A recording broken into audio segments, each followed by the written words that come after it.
दोस्तों, अगर आप इस देश के नागरिक हो तो कोई फ़र्क नहीं पड़ता कि आप हिंदू हो, मुस्लिम हो, सिख हो, ईसाई हो, जैन हो, पारसी हो, बौद्ध हो, अमीर हो या गरीब हो, कोई फ़र्क नहीं पड़ता।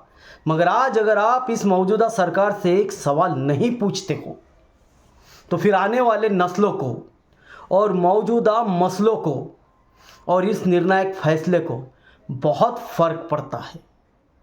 एक सवाल है आपको इस मोदी सरकार से पूछना कि आखिर क्या वजह थी जब सारी दुनिया 2021 में कोविशील्ड वैक्सीन को मना कर रही थी, प्रतिबंध लगा रही थी, तो हमारे देश ने 2022 तक हमारे देश के करोड़ों लोगों को ये वैक्सीन क्यों लगाई।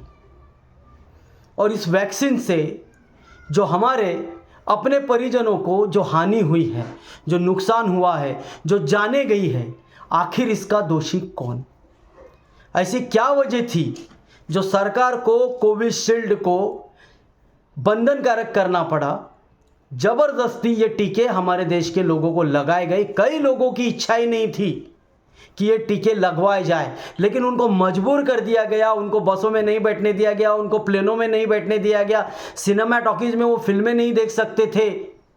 इस तरीके से उनको मजबूर करके ये टीकाकरण ज़बरदस्ती करवाया गया। और आज जब ये सारे दुनिया के सामने आ गया है कि इस टीकाकरण के साइड इफ़ेक्ट कितने भयानक थे, जिसमें कई लोगों की जानें गई, कई लोगों को कई तरीके के साइड इफ़ेक्ट्स हुए, तो आखिर क्यों?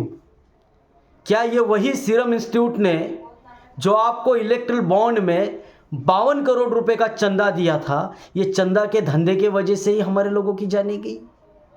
और आज सभी देशवासियों से मैं पूछना चाहता हूँ कि आप सिर्फ इनके मुफ्त में दिए जाने वाले 5 किलो चावल के बदले इस चुनाव में भी इन्हीं को वोट दोगे? भूल जाओगे कि आपके परिवारों को क्या क्या तकलीफ हुई कोरोना काल में? भूल जाओगे आपकी इस सरकार के इस लापरवाही के वजह से कितनी जानें चले गई? क्या हमारे यहाँ जानों की कोई कीमत नहीं है? जो पीड़ाएं हमारे लोगों ने सही है, क्या उसका कोई मोल नहीं है? क्या एक सवाल हम इनसे नहीं पूछ पाएंगे आज? एक सवाल आपको खुद से करना है कि आप चुनाव में वोट देने जा रहे हो आने वाले नस्लों के लिए और मौजूदा फैसलों के लिए। आपको इस बार एक सवाल खुद से करना है और आने वाले चुनाव में सही जगह पर अपनी वोट की ताकत आपको दिखानी है।